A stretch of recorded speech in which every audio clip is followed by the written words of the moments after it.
रात के लगभग 10 बजे होंगे। गांव में सबके घरों की लाइटें बुझ चुकी थीं। दूर कहीं कुत्ते के भौंकने की आवाज और बस हवा की हल्की सरसराहट। राघव अपनी बहन अनाया के साथ खेत से लौट रहा था।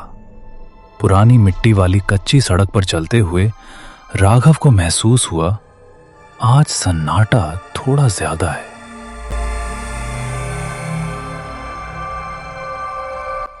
अनाया रास्ते में एकटक पीछे देखते हुए बोली, भैया, लगता है कोई हमारा पीछा कर रहा है।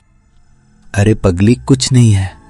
वो रात ज्यादा हो गई है ना, इसलिए तुझे ऐसा लग रहा है कि कोई हमारा पीछा कर रहा है, लेकिन ऐसा कुछ नहीं है। चल, अब तू ज्यादा इन बातों पर ध्यान न दे। लेकिन अनाया का चेहरा उतरा हुआ था। वो बार बार पीछे देख रही थी।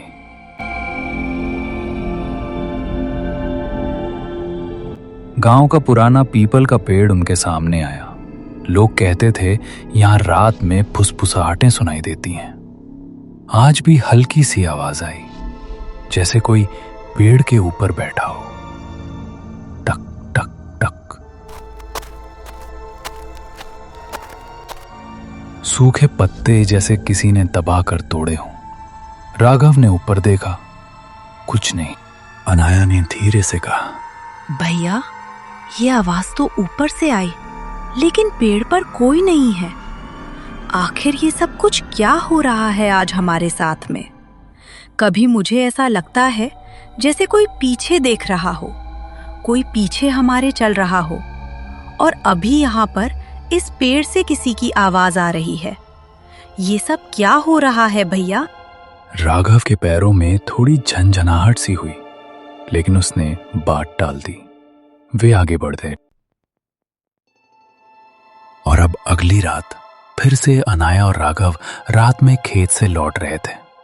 वो फिर से उसी पेड़ के रास्ते से सामने से गुजर रहे थे कि तभी अनाया को लगा कि उसके पीछे से किसी की आवाज आ रही है, और वो वहीं पर रुककर अपने भाई से कहती है, भाई, मुझे लग रहा है कोई हमारा पीछा कर रहा है।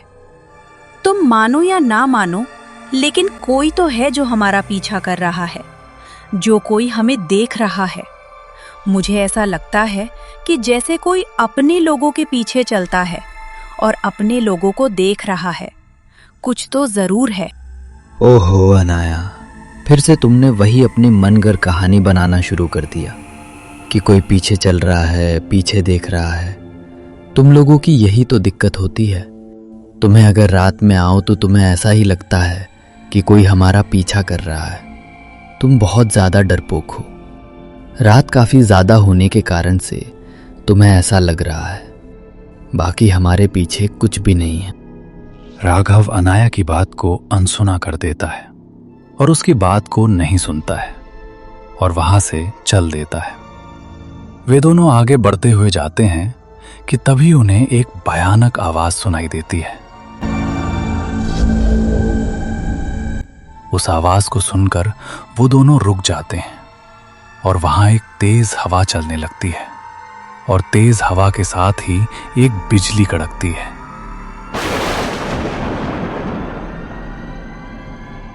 और वहां पर उनके सामने एक आत्मा प्रकट होती है, जिसे देखकर अनाया और राघव अब बहुत ही ज्यादा डर जाते हैं। कौन हो तुम, और तुम हम लोगों से क्या चाहती हो? प्लीज हमें छोड़ दो, हमें मत मारो। कौन हो तुम? हमने तुम्हारा क्या बिगाड़ा है जो तुम हमें मारना चाहती हो? हमें छोड़ दो, हमें छोड़ दो। तुम लोगों ने मेरा कुछ नहीं बिगाड़ा है, लेकिन अगर तुम अपनी जिंदगी चाहते हो तो तुम्हें मेरी एक मदद करनी होगी, तभी मैं तुम्हारी जिंदगी बख्श दूंगी, वरना तुम लोगों को मैं मार डालूंगी, जिंदा यहीं पर गाड़ दूंगी, इसी पेड़ के नीचे। सालों पहले की बात है, मैं भी तुम्हारी लोगों की तरह इसी गांव में रहती थी। मेरा नाम रूपकला था और मैं बहुत ही शांत स्वभाव की थी। मैं बहुत ज्यादा सुंदर थी कि तभी एक दिन ठाकुर के लड़के महेंद्र सिंह की नजर मेरे ऊपर पड़ गई। और जब मैं अपने घर पर अकेली थी तब वो मेरे घर आ गया था और उसने मेरे साथ जबरदस्ती करने लगा था। और मैंने इस गांव वालों से मदद की भीख मांगी, लेकिन किसी ने भी मेरी मदद नहीं की उस ठाकुर के डर से। और उसने मेरा गला घोंटकर मेरी जान ले ली और मुझे इसी पेड़ के नीचे दफना दिया।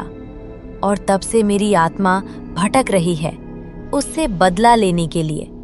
जब तक मैं उसे मार नहीं दूंगी, मेरी आत्मा को शांति नहीं मिलेगी।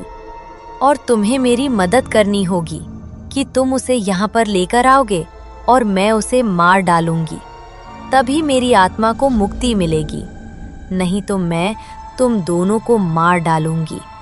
मैं और कोई चारा ही नहीं था जो वो उसे अपनी जान बचा सके।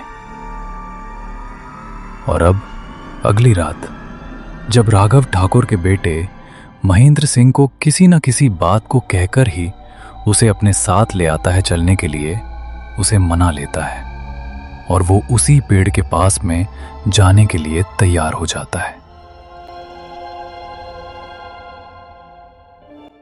और आप जैसे ही ठाकुर का बेटा महेंद्र सिंह और राघव उस पेड़ के पास पहुंचते हैं कि तेज हवा चलने लगती है और तेज हवा के साथ ही वहां पर रूप कला की आत्मा प्रकट हो जाती है।